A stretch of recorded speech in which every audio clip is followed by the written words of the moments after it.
नमस्कार, आप सभी का स्वागत करता हूं अपने YouTube चैनल सुरेंद्र सिंह बोरा में।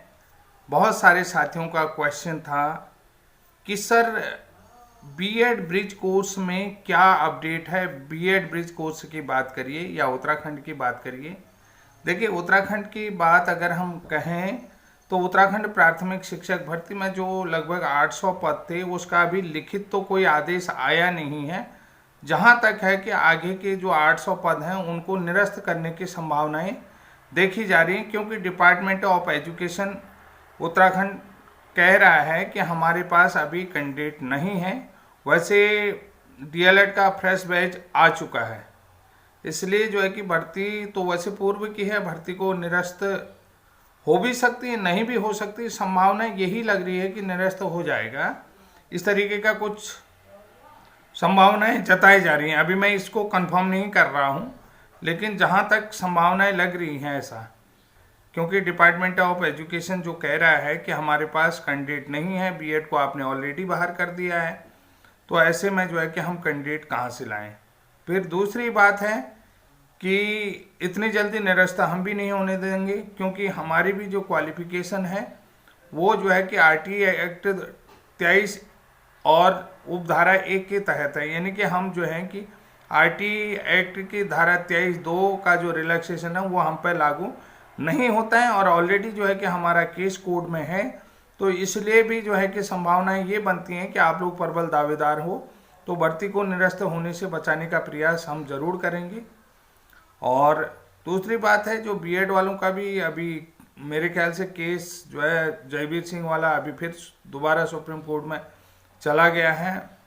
उसकी भी मुझे जानकारी, तो केस नंबर देखना पड़ेगा, देखा नहीं, चेक नहीं किया, तो थोड़ी बहुत जानकारी है। अरविंद राणा जी से मेरी बात हुई नहीं है, क्योंकि अरविंद राणा जी खुद उसमें जो है कि पार्टिसिपेटर हैं।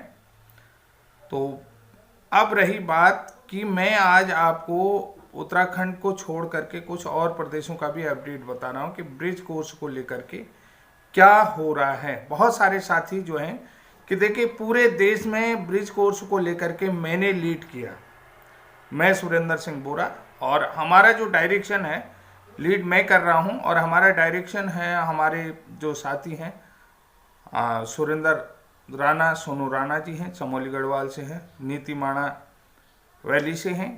तो उनके डायरेक्शन में मैं ये कहूँगा कि उनके डायरेक्शन पर ही कि हमको ये केस लगाना है। बाकी जितना भी डॉक्यूमेंटेशन प्रोसेस है और थॉट प्रोसेस है वो सारा मेरा अपना है, कि क्या डॉक्यूमेंटेशन लगेगा, क्या लगेगा। उनका जो है कि ग्रुप को लीड करने का वर्क है, तो वो जो है कि पूरे देश में हमने किया।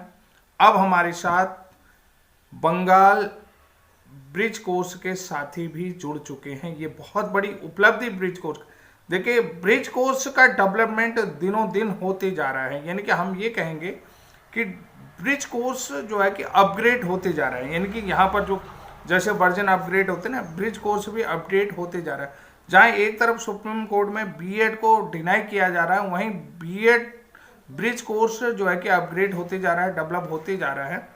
तो इस समय जो है कि वेस्ट बंगाल की जो टीम है, अब्दुल्ला सर लोगों से हमारी बराबर बात होती है, कल रात भी बात हुई, तो उन्होंने अपना पूरा जो प्रोसेस है, रेट पिटिशन जो डॉक्यूमेंटेशन प्रक्रिया है, वो डॉक्यूमेंटेशन प्रक्रिया कंप्लीट कर ली है कि उसके ग्राउंड्स क्या होंगे, वो सारे ग्राउंड्स उन्होंने तैयार किया, और रिस्पोंडेंट कौन होंगे, ये सारी चीज़ें होंगे, पार्टी कौन है, ये सारी चीज़ें उन्होंने कंप्लीट कर ली है। कि यानी कि डॉक्यूमेंटेशन प्रक्रिया पूरी हो गई है।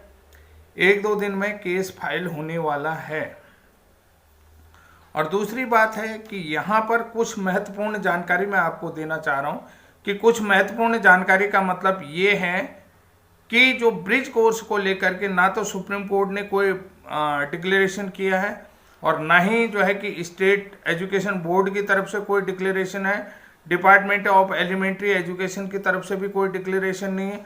उसको कहाँ रखा गया है, किस तरीके से रखा गया, उसकी क्वालिफिकेशन के रिकॉग्निशन को लेकर के क्या है कि वो मान्य है या अमान्य है, इस तरीके का किसी भी प्रकार का डायरेक्शन अभी तक नहीं हुआ है। बहुत सारे साथी आप लोगों को कहेंगे कि नहीं, जो है कि एनसीटी का गजट नोटिफिकेशन 18 रद्द हो गया तो ब्रिज कोर्स कहाँ से? देखिए, सबसे पहली बात बताता हूँ, जितने लोग ब्रिज कोर्स किए हैं वो सारे लोग जानते हैं कि उनका ब्रिज कोर्स का रजिस्ट्रेशन कब का था और कब से उनका ब्रिज कोर्स की कवायद शुरू हो चुकी हैं।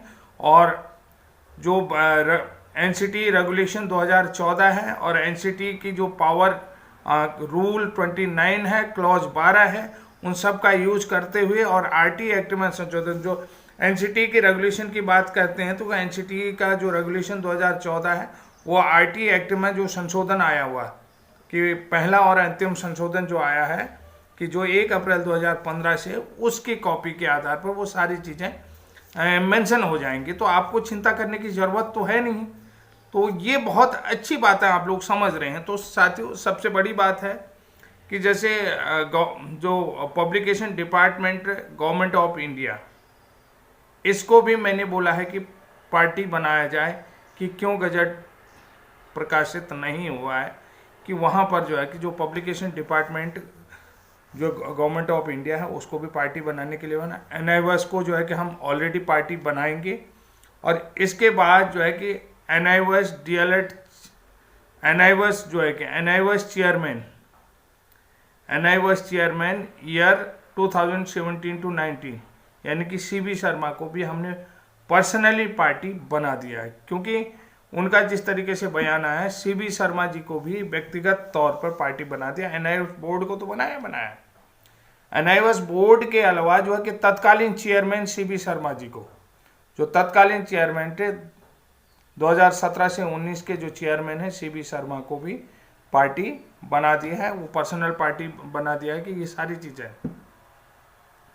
उसके अलावा जो है कि education board of Bengal, elementary education department of Bengal, ये सारी चीज़ों को हमने पार्टी बना दिया है और एनसीटी को पार्टी बनाया है और एमएचआरडी को पार्टी बनाया है। ये सारी चीज़ें जो है कि जहाँ से कोर्स हुए हैं और ये सारी चीज़ें, और जिसने एससीईआरटी को भी पार्टी बनाया कि एससीईआरटी ने इस कोर्स को, इस प्रशिक्षण को करा रखा है कि उस एससीईआरटी को भी यहाँ पर पार्टी बनाया जा रहा है कि हाँ आपने ये प्रशिक्षण कराया है या नहीं कराया है, ये सारी चीज़ें उसमें पूछी जाएंगी। तो साथियों, ये महत्वपूर्ण जानकारी है, ये महत्वपूर्ण अपडेट मैं आपको दे रहा हूँ कि ब्रिज कोर्स को लेकर के और क्या अपडेट है। देखिए, ब्रिज कोर्स को लेकर के सबसे पहले पूरे देश में मैंने डिमांड उठाई।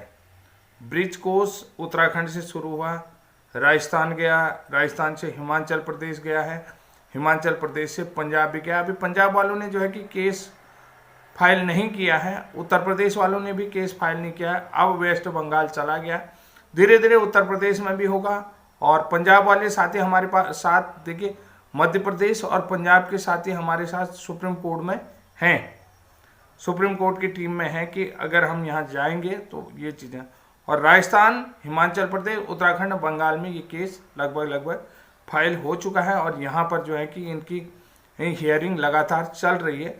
तो साथियों, जब तक पूरा देश इसकी डिमांड नहीं करेगा तब तक इसकी बात नहीं होगी, क्योंकि आप जो है होगे ना, आप जो है कि जो डाइट डीएलएड है उसके इक्वल है, हर तरीके से आपकी क्वालिफिकेशन जो है कि पूरी तरीके से प्राइमरी टीचर बनने के लिए फुलफिल करते हो। जो आपका पेडागोजिकल वीकनेस है, यानी कि आपको सुप्रीम कोर्ट ने किस बेस पे बीएड को बात किया कि यानी कि आपके अंदर पेडागोजिकल वीकनेस है, आप जो है कि 6 से 11 वर्ष के बच्चों को पढ़ाने के लिए एबल नहीं, 11 से 14 वर्षों को पढ़ाने के लिए आप हमेशा एलिजिबल। जो एज ग्रुप की जो बात कर रहा हूँ, एज ग्रुप में यही चीज़ होता है कि 6 से 11 ये और 6 से 14 ये। तो साथियों, ये महत्वपूर्ण जानकारी है। तो इस महत्वपूर्ण जानकारी के साथ आज के लिए इतना ही। तब तक के लिए जय हिंद, जय उत्तराखंड।